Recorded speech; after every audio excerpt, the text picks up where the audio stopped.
이번 시간에는 디모데후서에 대해서 살펴보겠습니다. 우리 성경책에는 디모데전서, 디모데후서, 디도서 이렇게 나와 있는데 지금 우리가 배우고 있는 순서는 디모데전서, 디도서, 디모데후서 이렇게 기록되어 있죠. 이런 순서로 배우는 이유는 연대기 순으로 지금 살펴보고 있기 때문입니다.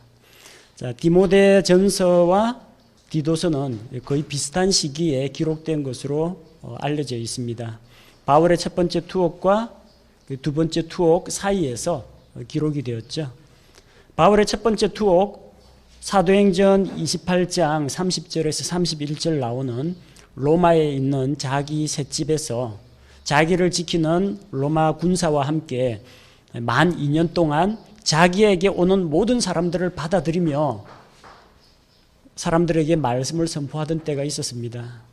그때는 바울이 아직까지 재판에 의해서 형이 확정되지 않았기 때문에 강제 감금이라든지 노역이라든지 형벌을 당하지 않습니다. 용의자로 피해자 신분에서 조사를 받고 있기 때문에 그래서 그 옥중 서신이 에베소서, 빌립보서, 골로새서, 빌레몬서 그렇게 기록되어 있고요. 자기가 빌립보서에 보니까 내가 죽는 것이 더 유익하지만 그래도 풀려날 것을 기대한다라고 했죠. 그 예상대로 풀려났습니다. 그래서 첫 번째 투옥과 두 번째 투옥 그 사이에 기록한 게 앞서 말씀드린 디모데전서하고 디도서고요. 디모데후서는 그거보다 더 나중에 기록이 되어 있습니다. 디모데후서 4장 맨 마지막에 보면요. 에베소 사람들의 교회의 첫째 감독으로 임명받은 디모데에게 보내는 둘째 서신을 바울이 네로 앞에 두 번째 불려 나갈 때 로마에서 써서 보내다 이렇게 기록되어 있습니다. 아마 그의 생애의 거의 마지막 단계에서 기록한 것으로 보고 있습니다. 책의 이름이 디모데후서인데 디모데전서하고 관련이 있다는 걸 알 수가 있고 디모데에게 보내는 사도 바울의 두 번째 편지라는 겁니다. 물론 디모데 한 개인에게 보내는 편지지만 디모데와 마찬가지로 말씀 사역자로 부르심을 입은 모든 하나님의 사역자들에게 보내는 편지이고 또 이 가운데서 일반 성도들도 보고 배워야 할, 읽고 배워야 할 그런 내용들이 많이 들어 있습니다. 책에서 다루고 있는 주제는 하나님의 사역자에게 부여된 책무입니다. 구체적으로 이야기하자면 말씀을 선포할 책무를 이야기하고 있습니다. 기록자는 사도 바울이고 대략 AD 65년경 정확한 날짜는 알 수가 없습니다만 대략 그 즈음으로 추정하고 있습니다. 기록한 목적은 말씀 사역자들로 하여금 목회자로 하여금 하나님의 말씀을 바르게 선포하고 가르칠 것을 명하기 위해서 기록이 되었습니다. 수신자는 디모데전서하고 동일합니다. 목회자 디모데에게 나아가서 모든 하나님의 사역자들을 대상으로 하고 있습니다. 로마에서 첫 번째 투옥에서 그는 일단 한번 석방이 된 바가 있습니다. 그런데 그 다음에 네로 황제 당시에 로마 대화재 사건이 일어나고 기독교인들이 핍박을 받고 이 화재의 책임을 그리스도인들에게 전가한 이것 때문에 큰 핍박이 일어나고 그 당시 그리스도인 지도자들이 대거 투옥됐습니다. 바울 역시 그때 뜻하지 않게 갑자기 체포된 것을 볼 수가 있습니다. 디모데후서 4장 13절에 보니까 자 디모데야 내게 빨리 오라 그렇게 하면서 13절에서 내가 올 때에 내가 드로아에서 가보에게 맡겨놓은 겉옷을 가져오고 또 책들을 가져오되 특별히 양피지들을 가져오라. 세 가지를 부탁을 하고 있어요. 뭐 갖고 오라고 했어요? 겉옷을 가져오라고 했어요. 준비 없이 감옥이 얼마나 또 음습하고 춥습니까? 아무런 준비 없이 투옥이 됐다는 이야기예요. 짐 챙겨가지고 어디 셋집 얻을 그런 생각은 하지도 못하고 로마에 있는 그 감옥에 갇히는 죄수 신세가 되었는데 그럼 미처 준비를 못했기 때문에 겉옷을 가지고 오라고 했고 올 때 또 책들을 가지고 오라고 했습니다. 13절에서 이야기하는 이 책들이 뭐겠습니까? 당시에 무슨 소설책이나 뭐 이런 게 있었을 리도 없고, 뭐 주석이나 성경 공부 책자 이런 게 있을 리도 없고, 그렇다고 해서 신약 성경이 완전히 집대성되던 그런 시기도 아니죠. 구약 성경책을 가지고 오란 이야기입니다. 그리고 특별히 양피지들을 가지고 오라고 했습니다. 책들 가운데에서 양피지에 기록되어 있는 그 사본들을 가지고 오라는 이야기입니다. 옥중에서도 그가 말씀을 읽고 공부하기 위해서 이걸 부탁을 하고 있습니다. 아무 준비 없이 느닷없이 갑자기 체포되었기 때문에 이런 것들을 가져가지 못했다는 거죠. 첫 번째 투옥 당시에는 이 총독 앞에서 재판을 받았죠. 총독과 아그리파 왕 앞에서 재판을 받고, 이 로마 법하고는 아무런 관계가 없는 유대인들이 예수 그리스도의 십자가 죽음과 부활을 전하는 걸 싫어해서 시기로 넘겨주었어요. 로마 법에는 자기가 믿는 어떤 존재가 죽음을 이기고 부활했다 전파하는 것이 로마 법에는 절대 불법이 아닙니다. 그리스 신화에도 뭐 죽었다 살아난 뭐 그런 이야기가 있고, 뭐 사람인데 나중에 저 올림푸스의 신들로 뭐 올라갔다라는 그런 존재도 있고, 그런 이야기하는 게 불법은 아니에요. 유대인들이 성전과 모세율법을 회방한다라고 소송을 건 것이거든요. 그 자리에서 풀려날 수가 있는데 바울이 뭐라고 했습니까? 내가 카이사르에게 호소한다 하고 상소를 해버렸어요. 총독이 이 사람은 그가 카이사르에게 호소하지 않았더라면 놓아줄 수 있을 뻔하였도다. 근데 그가 카이사르에게 호소했기 때문에 로마로 보내는 거죠. 로마에 보내서 황제 앞에서 직접 재판을 받도록 하는 겁니다. 첫째 투옥 당시에는 바울이 도대체 무슨 죄목으로 여기 붙잡혀 왔는지 황제와 로마의 이 사법기관에서 그를 조사하는 겁니다. 무엇을 가르쳤는지, 어떤 걸 전파했는지. 그 과정에서 복음이 왕궁 안에 퍼져나갔습니다. 그때는 재판을 기다리며 조사받는 그런 신분입니다. 재판 기다리며 조사받을 때는 경찰서 가면 뭐 설렁탕도 사주고 그럽니다. 셋집에서 생활을 합니다. 수갑 채워갖고 묶어놓는 게 아닙니다. 셋집에서 자기를 감시하는, 이교대로 감시하는 로마 병사들 틈에서 자연스럽게 생활하고, 누가 자기에게 하나님의 말씀을 이야기하거나 듣고 싶어가지고 찾아오면은 오는 사람들을 전부 다 방문을 허락하고 같이 말씀을 나눌 수 있었습니다. 근데 둘째 투옥은 그게 아니라 지금 예루살렘에서 있었던 그 일 때문에, 예수 십자가 죽음 부활 때문에 지금 잡혀간 게 아니고요. 뭡니까? 자, 황제 숭배를 거부하고 이 그리스도인들의 지도자다. 그래서 저 화재 사건의 주범으로 몰린 그 그리스도인들의 지도자다. 이런 일들로 인해 가지고 핍박을 받는 겁니다. 로마의 종교적인 박해 때문에 지금 투옥이 되었고, 선고를 받고 사형을 기다리고 있는 시기입니다. 지하 감옥에 갇혀 있고요. 다른 사람들 다 떠나갔습니다. 셋집에 있을 때는 그 수행하는 사람들이 옆에 있을 수가 있는데 감옥에 있기 때문에 다른 동료들은 없어요. 동료 사역자들은 다 다른 데로 다 파송해버렸고, 누가 있느냐? 건강이 하도 안 좋기 때문에 주치의 누가만 있습니다. 누가도 그리스도인이거든요. 그러니까 같이 넣어달라고 해가지고 같이 갇혀 있는 겁니다. 디모데후서 4장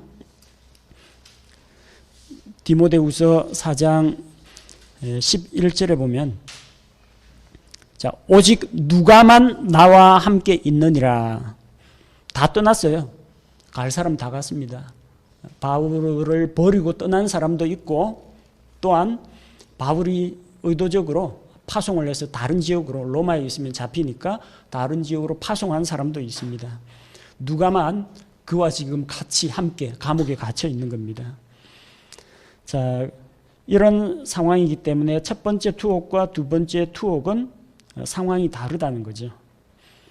자, 인생 마지막 때 말씀 사역자 바울이 디모데에게 보내는 개인적인 편지입니다. 바울의 구구절절한 개인적인 그런 사연들이 많이 기록되어 있습니다. 이 안에서 자기하고 관련된 23사람의 이름을 거론합니다. 나중에 한번 세어보시기 바랍니다. 딱 23사람 나옵니다. 그 중에는 형제도 있고 자매도 있고 자기 동료 사역자도 있고 자기의 대적자들의 이름도 올라와 있습니다. 사실상 이게 그의 마지막 유언입니다. 그리고 죽음을 앞둔 이 한 사역자, 그리스도 안에 있는 신자의 미래에 대한 소망과 확신에 찬 외침을 들을 수가 있습니다. 죽음 앞에서도 전혀 두려워하지 않고 오히려 자기 후임 사역자 디모데에게 말씀을 맡은 하나님의 사역자로서 담대하게 복음을 선포할 것을 명령하고 있습니다. 이 디모데 후서의 전체 구성을 보면 1장부터 4장까지로 구성이 되어 있는데 1장에서 이야기하는 바는 우리가 복음의 증인이 되었다는 겁니다. 사도 바울 자기도 복음의 증인이요, 믿음의 아들 디모데도 복음의 증인입니다. 1절에서 4절에 나오는 내용은 디모데에게 하는 인사말입니다. 항상 서두에는 자기가 사도임을 밝힙니다. 그리스도 예수님 안에 있는 생명의 약속에 따라 사도가 된 바울은, 예수 그리스도의 사도가 된 바울, 자기 신분을 이야기하고 편지를 받는 사람은 누구냐? 2절에 나오는 나의 극진히 사랑하는 아들 디모데. 아들 디모데는 그가 이 디모데의 친아버지란 이야기가 아니고 복음 안에서, 믿음 안에서 영적인 아들이 된 디모데에게 편지한다는 이야기입니다. 자, 그리고 그가 지금 얼마나 디모데를 간절히 만나기 원하는지 3절과 4절에서 기록이 되어 있습니다. 밤낮으로 기도하는 가운데 끊임없이 너를 기억하고 있다. 내 선조들 때부터 내가 순수한 양심으로 섬기는 그 하나님께 감사를 드리고 내 눈물을 마음 깊이 생각하며 너 보기를 몹시 원하면 내가 너로 인해서 기뻐하고 그 기쁨이 충만하게 되기를 원한다는 겁니다. 자, 이제 그는 죽음을 앞둔 그런 상황에서 디모데가 자기를 찾아와 주기를 기다립니다. 내가 올 때에는. 그리고 디모데후서 4장 9절에 너는 곧 내게 오도록 힘쓰라. 간절히 디모데를 만나기를 소망하고 있습니다. 자, 디모데는 어떤 사람이냐? 이미 디모데전서에서 살펴봤죠. 그 중에 그의 믿음의 배경이 5절에서 7절에 기록되어 있습니다. 엄마는 믿는 유대 여자, 아버지는 그리스 사람. 그랬는데, 자, 할머니 로이스에게 있던 믿음. 5절에 나오는 내 속에 있는 디모데 안에 있는 꾸밈 없는 믿음을 회상하노니 그 믿음은 먼저 내 할머니 로이스에게 있었고 내 어머니 유니게 속에 있었으며 내 속에도 있는 줄을 확신하노라. 이 이야기는 그가 어떠한 가정에서 자랐는지를 보여줍니다. 그는 어려서부터 하나님의 말씀을 가까이 했고 말씀에 근거한 믿음을 가지고 있었다는 이야기입니다.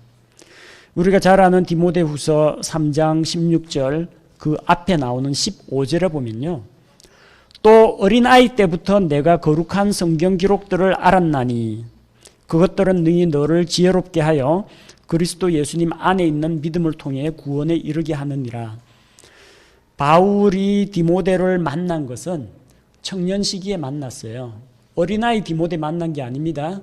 그런데 그의 배경을 보니까 어린아이 때부터 거룩한 진리의 말씀을 알았다고요. 어떤 영향으로? 아버지는 그리스 사람인데 엄마가 그렇게 가르쳤다는 거예요.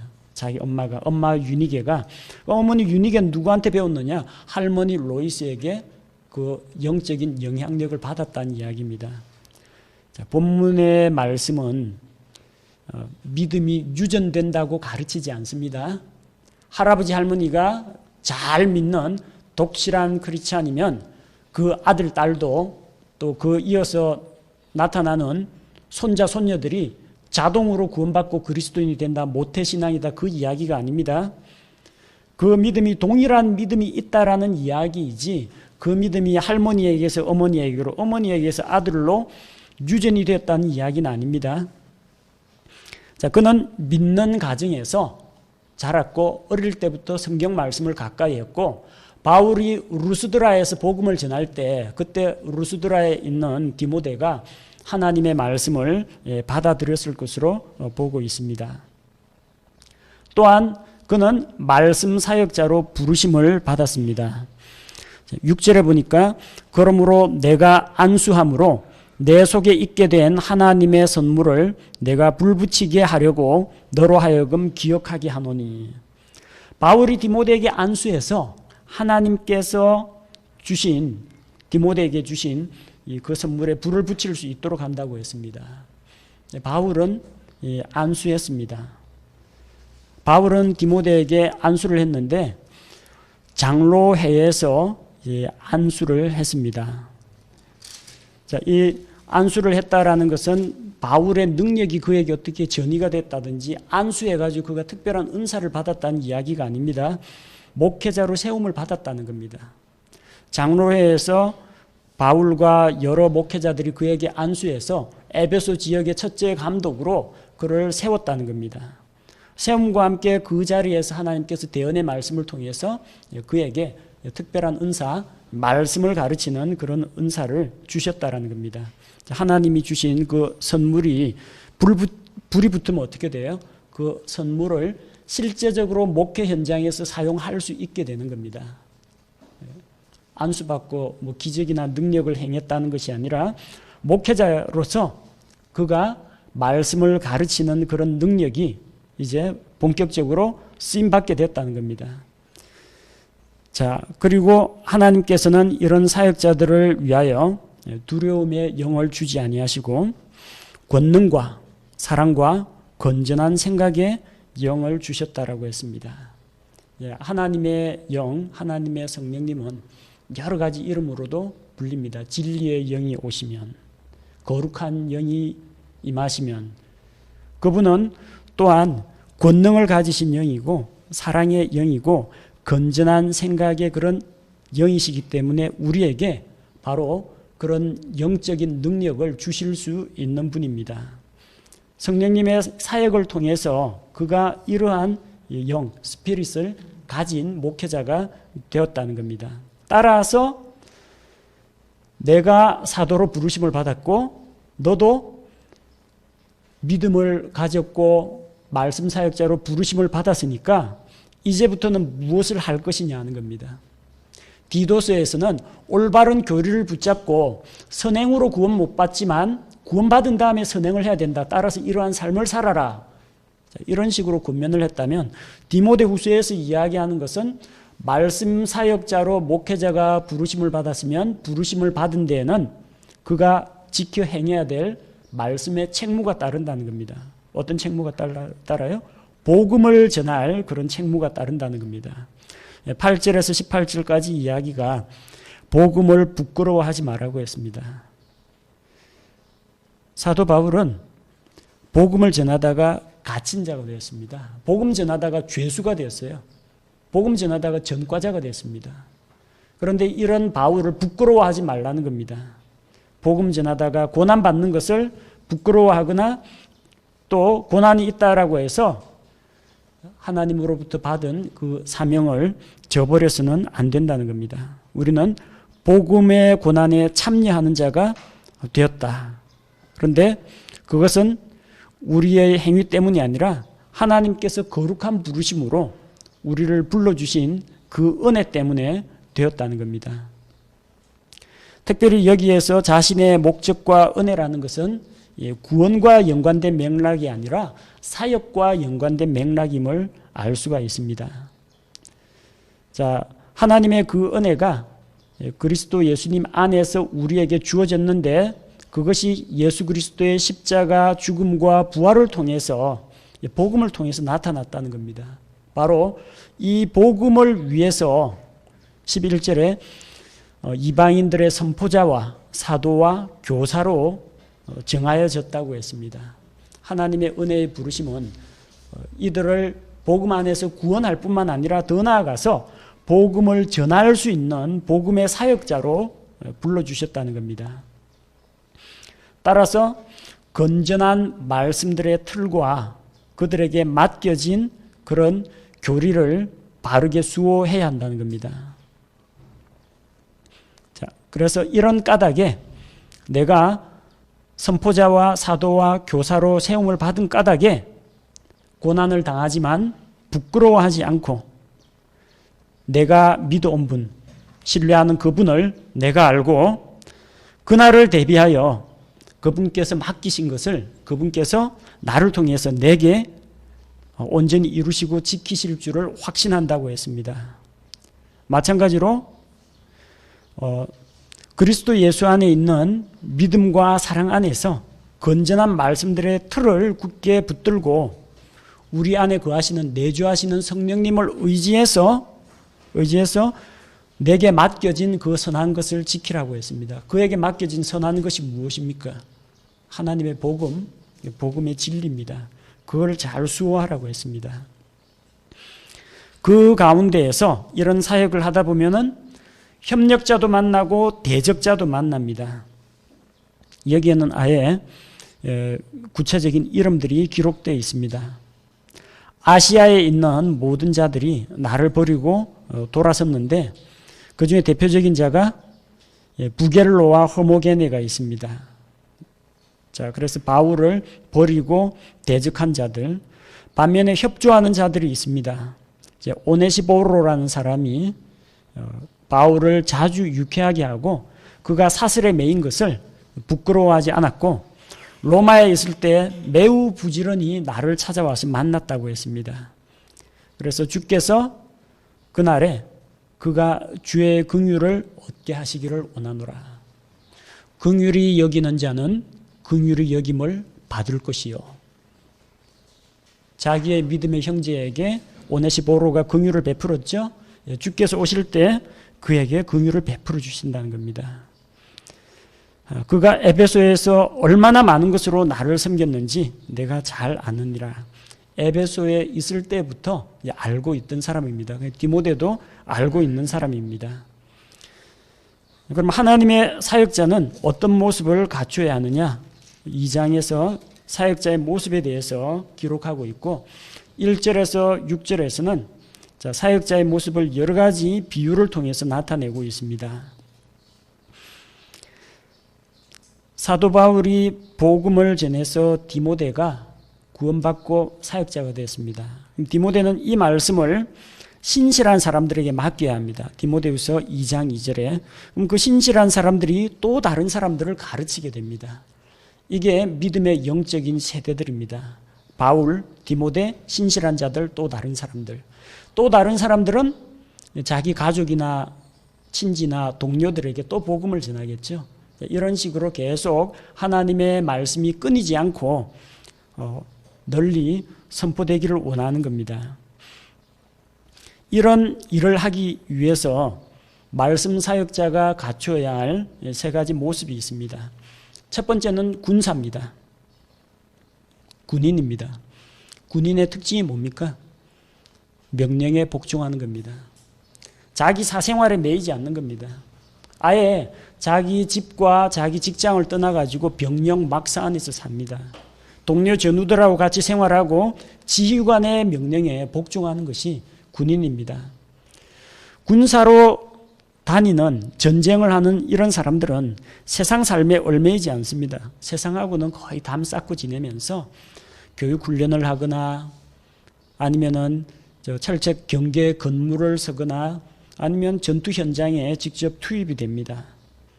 자, 지휘관의 명령에 복종하고 목숨을 아끼지 않고 대적들과 싸우는 자세. 그래서 말씀 사역자는 군사로의 속성을 가지고 있습니다. 또 어떤 비유가 있습니까? 경기자. 이 당시의 경기라고 하면요, 그리스의 그 축제 제전이라고 할 수 있는 올림픽 경기를 이야기합니다. 여러 가지 이제 운동 경기들이 있죠. 권투도 있고 레슬링도 있고 마라톤이라든지 이런 다양한 경기들이 있는데 그 경기하는 자는 어떻게 해야 됩니까? 자기 몸 관리해야 됩니다. 건강 관리. 철저하게 자기와의 싸움입니다. 군사는 적하고의 싸움이겠지만요, 이 경기자는 자기 자신과의 싸움입니다. 절제하고 참고 먹고 싶은 거 먹지 않고 힘들고 어렵더라도 괴로움을 견디고 그렇게 자기 자신을 절제하고 쳐서 복종시키고, 왜 그렇게 합니까? 경기에서 승리하기 위해서. 또 경기하면서 규칙대로 경기를 해야 됩니다. 경기 규칙을 어기면 어떻게 돼요? 그러면은 탈락입니다. 상을 받지 못합니다. 그래서 또 한편 말씀 사역자는 자기를 절제하고 규칙을 지키면서 인내하고 노력하는 경기자의 모습을 보여줘야 하고, 세 번째는 수고하는 농부의 모습입니다. 농부의 모습 하면 떠오르는 게 두 가지죠. 하나는 부지런해야 됩니다. 농가 밭에 있는 이 곡식이나 채소는 농부의 발자국 소리를 듣고 자란다고 합니다. 매일 아침, 이른 아침 열심히 일어나서 부지런히 농가 밭에 나가서 수고합니다. 거름을 줘야 되고 잡초를 뽑아야 되고요. 물을 줘야 됩니다. 하나님께서 물론 햇빛과 단비를 내려주시는데 이 가꾸는 손길이 있어야 됩니다. 벌레도 잡아줘야 되고요. 하지만 그거 한번 심어놓으면 자라는데 몇 개월 걸리죠? 몇 개월 기다려야 열매가 나옵니다. 뭐 잎사귀 채소 같은 경우는 빨리 자라기도 합니다만 그것도 씨앗 심었다고 해서 그 다음날 따먹거나 그런 거 아닙니다. 최소한 몇 개월, 그리고 길게는 한 6, 7개월 있어야, 어떤 나무 같은 경우에는 처음 심어 놓으면 열매가 안 맺히고 몇 년 기다려야 열매가 나온다고 합니다. 말씀 사역자는 사역을 하면서 부지런할 뿐만 아니라 인내심을 가져야 된다는 겁니다. 강단에서 말씀 선포했는데 사람들이 변화가 없다. 분명히 진리를 가르쳤는데 삶에 변화가 없고 구원은 받은 것 같은데 행실이 뒷받침이 안 된다. 낙심할 필요가 없습니다. 곡식이 자라가지고 이삭이 맺히는데도 오래 걸리는데, 사람이 수십 년 동안 세상에서 죄 가운데 살다가 예수님 믿고 은혜로 구원받았는데 다음 날부터 사람이 180도 달라진다는 것은 좀 힘들겠죠. 디모데에게 권하는 것 중에 한 가지가 이겁니다. 참고 기다려라. 수고하는 농부가 결국은 맨 먼저 그 열매에 참여하는 것처럼 오래 참고 기다리면 열매가 나온다는 겁니다. 복음 전도자, 말씀 사역자, 목회자가 갖춰야 될 그 부지런함, 수고, 인내에 대해서 이야기하고 있습니다. 그리고 너는 나와 마찬가지로 고난을 받으라고 했습니다. 복음으로 인해서 자기 자신은 고난을 받아서 매이는 자가 되었습니다. 그러나 하나님의 말씀은 매이지 않았습니다. 자기가 고난을 당하는 그 고난은 예수 그리스도의 고난입니다. 우리가 만약 고난을 당하면 그분과 함께 영광 가운데서 통치하게 될 것이다. 따라서 그리스도의 복음을 위해 디모데에게 나와 함께 고난을 받자 권면하는 겁니다. 자, 하나님께 인정받는 일꾼, 사역자가 되려면 어떤 요건을 갖춰야 되느냐? 그 내용이 2장 14절부터 26절까지 기록되어 있습니다. 첫 번째는 진리의 말씀을 바르게 나누어 연구하는 자가 되라고 했습니다. 15절에 너는 진리의 말씀을 바르게 나누어 내 자신을 하나님께 인정받은 자로 부끄러울 것이 없는 일꾼으로 나타내도록 연구하라 기록되어 있죠. 진리의 말씀을 바르게 나누어라고 했습니다. 이 성경 안에 있는 말씀들은요, 유대인들에게 주시는 말씀도 있고 신약교회 성도들에게 주는 말씀도 있고 환난기 성도들에 대한 말씀도 기록되어 있습니다. 그리고 모든 사람에게 해당되는 말씀도 있습니다. 그게 자기 것인지 아닌지 잘 분별해야 됩니다. 수신자가 누군지, 어느 시대 사람들에 대한 이야기인지 잘 분별해야 돼요. 그 분별 못하면 어떻게 됩니까? 창세기에 할례가 나오니까 크리스찬들도 할례 받아야 된다. 레위기에 부정한 짐승은 먹지 말라고 했으니까 돼지고기라든지 뭐 문어, 뱀장어 먹으면 안 된다. 이런 식으로 우리한테 적용을 해서는 안 된다는 거예요. 자, 이스라엘에게 주신 말씀, 신약 교회에 주신 말씀이 각기 다르기 때문에 잘 나눠야 됩니다. 수신자별로 나눠야 되고요. 각 세대 어느 시대에 누구에게 하시는 말씀인지 나눠야 됩니다. 잘 나누고 또한 정말 하나님께 인정받으려면 부끄러울 것이 없는 일꾼으로 나타내도록 연구해야 됩니다. 개혁성경에 이게 힘쓰라라고 했는데 힘쓰는 게 아니고요. 힘을 써야 되는 게 아니라 성경을 공부하고 연구해야 됩니다. 목회자의 자질 가운데 제일 중요한 게 뭡니까? 가르치는 은사입니다. 성도들에게 말씀을 먹여야죠. 진리의 말씀을 바른 교리를 가르쳐야죠. 목회자 스스로 매일같이 성경 말씀을 연구하는 그런 일을 해야 한다는 겁니다. 자, 그리고 목회자가 갖춰야 할 요건 가운데 14절에서 18절에 나오는 것처럼 피해야 할 것, 거짓을 버려야 합니다. 쓸데없는 말장난, 그리고 다툼, 이런 것들은 아무런 유익이 없습니다. 사람들을 넘어지게 하고 경건치 아니함으로 나아가게 하는 것들입니다. 따라서 이런 것들을 멀리하라고 했고, 그럼 멀리하는 게 있으면 또 가까이 하는 게 있어야죠. 뭘 가까이 해야 되느냐? 진리의 말씀을 가까이 하고 깨끗한 삶, 거룩한 부르심으로 부르심을 받은 형제 자매들을 가까이 해야 합니다.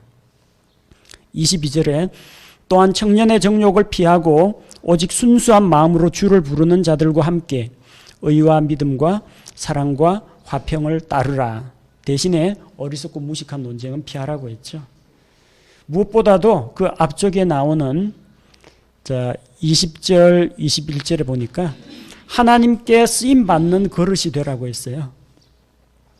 큰 집에는 금그릇도 있고 은그릇도 있고 나무그릇, 질그릇도 있습니다.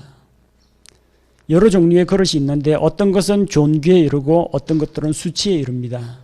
그런데 존귀에 이르는 귀하게 쓰임받는 그릇이 되려면 어떻게 해야 되느냐?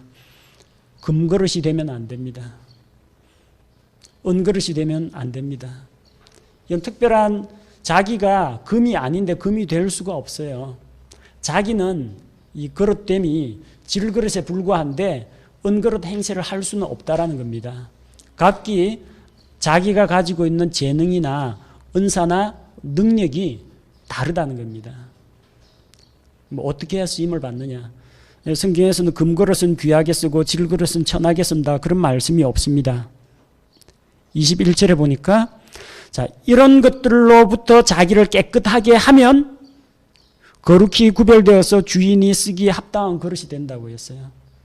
주인이 쓰기 좋은 그릇은 뭡니까? 깨끗한 그릇입니다. 금그릇인데 때가 덕지덕지 앉았고 거기에 뭐 벌레가 눌어붙어 있고 그러면은 음식 담아 먹을 수가 없습니다. 그릇이 깨끗해야 됩니다. 질그릇에 담아 먹건 금그릇에 담아 먹건 일단 그릇이 깨끗해야 사용할 수가 있다는 겁니다. 목회자의 중요한 자격 요건은 그 사람의 영적 수준이 금이냐 은이냐 굴이냐 거기에 달려 있는 게 아니고요. 하나님 앞에서 깨끗한 삶으로 하나님께 쓰임 받을 수 있느냐 그렇지 않느냐 거기에 달려 있습니다. 자, 3장에서는 마지막 때에 나타나는 그런 현상들에 대해서 이야기하고 있습니다. 마지막 날들이 가까워 올수록 이런 현상이 나타납니다. 자기사랑, 탐욕, 자랑, 교만, 신성모독, 부모에 대한 불순종, 감사치 않음, 거룩하지 않음, 본성의 애정이 없음, 약속을 어김, 거짓 고소, 무절제함, 사나움, 선한 자들을 멸시함, 배신, 고집, 높은 마음, 쾌락. 이런 것들이 말세에 나타날 마지막 때에 사람들에게 가장 잘 나타나는 모습입니다. 오늘날 우리 주변 한번 살펴보십시오. 손쉽게 찾아볼 수가 있죠. 너무나 쉽게 화를 내고 자기 분에 못 이겨가지고 범죄를 저지르고 부모를 거역하고 학대하고 거짓말을 하라고 쾌락을 추구하고 무고하게 다른 사람들을 거짓 고소하고 절제치 못하고 사납고 난폭하고 이게 오늘날 우리의 모습입니다.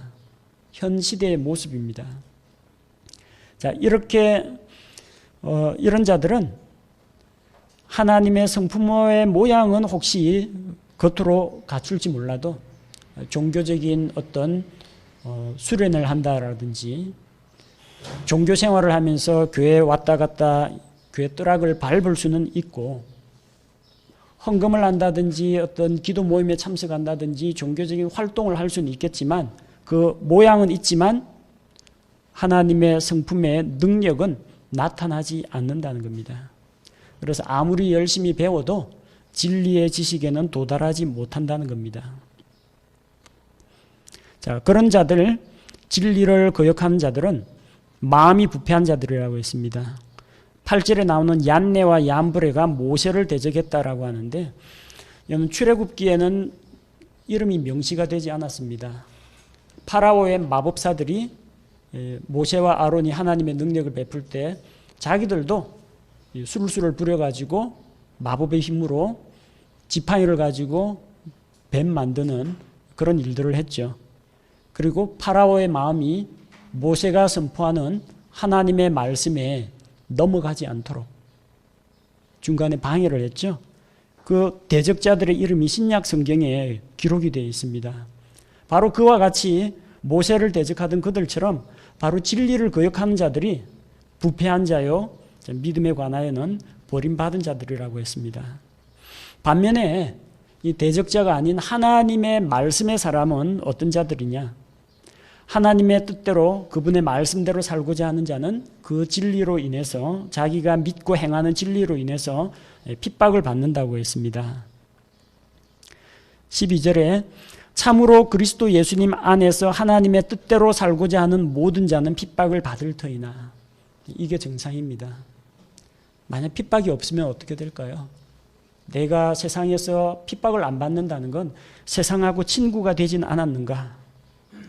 내가 하나님의 뜻대로 살지 않기 때문에 핍박이 없는 건 아닌가? 세상과 버타여 지내는 사람에게는 핍박이 없다는 겁니다.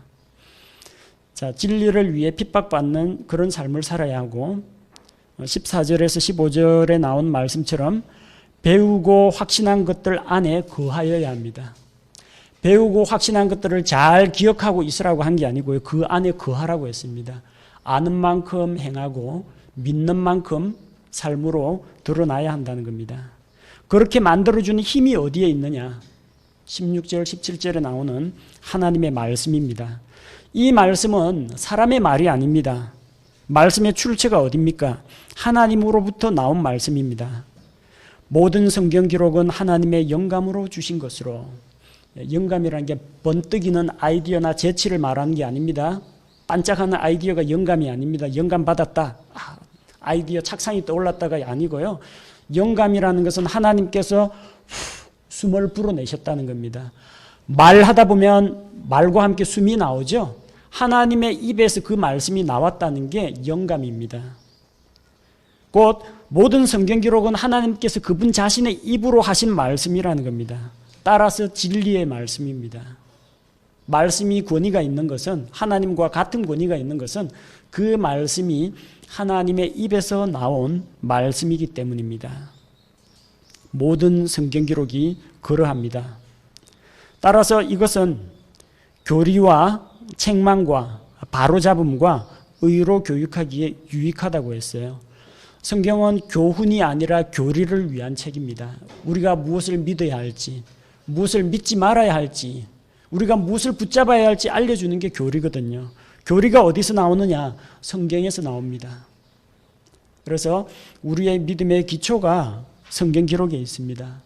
바로 이 성경 기록이 우리를 책망합니다. 그 말씀대로 살지 못할 때 찔림이 되고 내게 상처가 되고 나를 꾸짖는 것이 하나님의 말씀입니다. 또한 책망만 하는 것이 아니라 잘못을 지적할 뿐만 아니라 잘못을 바로잡아 준다는 겁니다. 교정시켜 줍니다.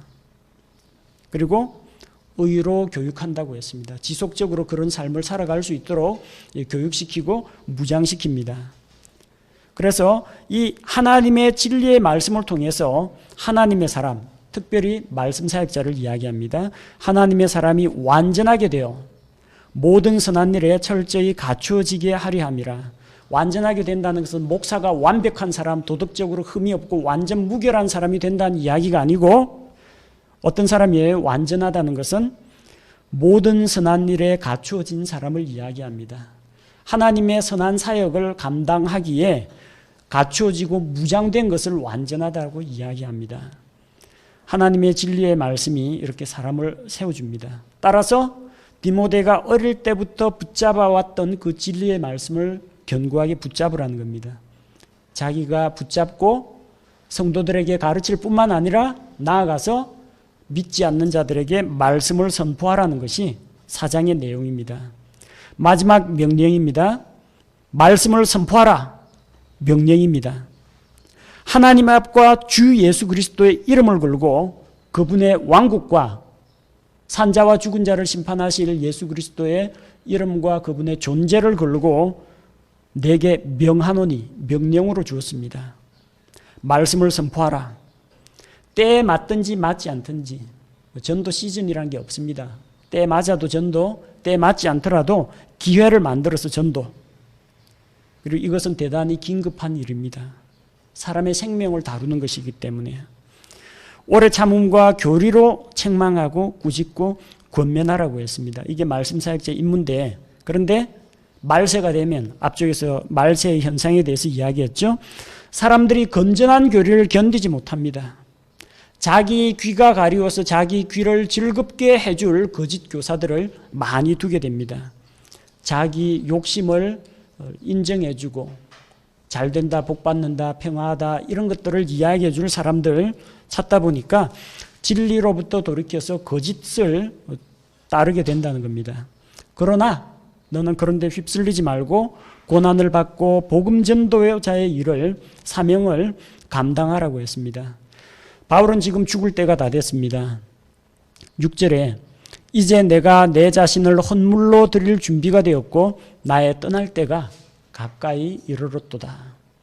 이 세상을 떠나서 그리스도와 함께 있을 날이 가까이 왔는데, 그럼에도 불구하고 그는 확신을 가지고 있습니다. 7절과 8절에서 내가 선한 싸움을 싸우고 나의 달려갈 길을 마치고 믿음을 지켰은즉 이후로는 나를 위하여 의의 관이 예비되어 있나니 주 곧 의로우신 심판자께서 그날에 그것을 내게 주실 것이요. 하나님께서 주시는 상급을 바라보고 그는 믿음의 경주를 해왔습니다. 그리고 이제 달려갈 길을 다 마쳤습니다. 주님께 위탁받은 사명을 다 감당했습니다. 이제는 당장 죽더라도 천국이 약속되어 있고 또 그날에 주님 다시 오실 그날에 부활해서 그리스도의 심판석 앞에서 상 받을 일만 남아있다는 겁니다. 그러면서 끝으로 제 부탁과 경계의 말을 남기고 있습니다. 어서 속히 내게로 오라. 그의 곁에 있던 데마는, 다른 서신에는 데마가 나옵니다. 데마라는 사람은 그를 떠났습니다. 골로새서 4장에서는 데마가 나왔는데 여기서는 데마는 현재 이 세상을 사랑하여 그를 버리고 떠나갔습니다. 그레스게는 갈라디아로, 디도는 달마디아로 보냈습니다. 지금 감옥에는 누가만 바울과 같이 있다고 했습니다. 그리고 올 때, 디모데가 올 때 마가를 데리고 오라고 했습니다. 마가는 바울과 바나바가 서로 다투고, 격렬하게 다투고 갈라진 계기가 되었습니다. 이 부잣집 도련님이 못 모르고 전도여행, 1차 전도여행 따라갔다가 고생하고 다시는 안 간다고 도중에서 돌아가 버렸죠. 그 다음에 2차 전도여행 간다고 하니까 또 따라 나서길래 바울이 그 선교여행 도중에 우리를 버리고 떠나간 사람 못 데리고 가겠다고 하니까 그걸로 바나바는 자기 조카인 마가를 데리고 가자 하고 바울은 안 된다고 두 명이 그렇게 다투고 헤어졌죠. 그러나 마가와 이제 화해가 되었다는 겁니다. 마가를 용서했습니다. 받아들였습니다. 마가를 데리고 오라고 했습니다. 그가 사역을 위해 내게 유익하니라. 마가는 다시 훈련을 받고 하나님의 사람으로 무장이 되어서 복음 사역에 또 사도 바울을 돕는 이런 일에 유익한 존재가 되었다는 겁니다. 그리고 두기고는 내가 에베소로 보내었노라. 자, 서신 전달할 때 두기고와 오네시모가 이 바울의 편지를 전달하는 그런 역할을 맡죠. 13절에 나오는 것처럼 갑자기 체포되는 바람에 지금 준비물도 안 가져왔는데 겉옷하고 구약 성경책하고 양피지 사본을 가져다 달라 그런 부탁을 남기고 있고, 또 그를 대적하는 구리 세공업자 알렉산더가 악을 행하였는데 주께서 그 행위대로 갚으실 것이다. 너도 그를 조심하라. 그가 우리의 말을 대적하는 자다. 그걸 일러줍니다. 자, 여러 사람들이 바울을 대적하고 버리고 비방하지만 바울은 그들을 탓하지 않고 그들을 하나님께 맡기는 것을 볼 수 있습니다. 그리고 마지막으로 그는 하나님께 영광을 돌리면서 함께 있는 브리스가와 아굴라와 오네시보로의 집안 사람들에게 무난할 것을 이야기하고, 또 고린도에 있는 에라스도, 그리고 밀레도에 남겨둔 드로비모, 자, 그런 자기의 지인들에 대한 안부를 전하며 겨울이 되기 전에 오도록 힘쓰라. 그 겉옷이 아마 겨울에 추울 때 입을 수 있는 그런 옷인 모양입니다. 그리고 여기 있는 형제들이 너에게 무난한다. 그러면서 주의 은혜가 그와 함께 있기를 기원하면서 디모데후서를 마무리하고 있습니다. 그리스도의 사도 가운데 한 사람인 사도 바울의 마지막 유언과도 같고 자서전과도 같은 그런 서신이 디모데후서입니다. 죽을 때가 되어가지고 마지막으로 남길 말이 있다면 무슨 말을 하겠습니까? 정말로 하고 싶은 말, 군더더기 빼고 꼭 필요한 이야기만, 핵심적인 것만 이야기할 겁니다. 가장 소중한 것만 이야기할 겁니다. 가장 긴급하고 반드시 이루어져야 될 그런 사명에 대해서 이야기할 겁니다. 바울은 디모데에게 말씀 사역자의 책무, 곧 진리의 말씀을 연구해서 선포하고 가르칠 것을 명하고 있습니다. 이게 디모데후서가 기록된 그 본래의 목적이라고 할 수 있습니다.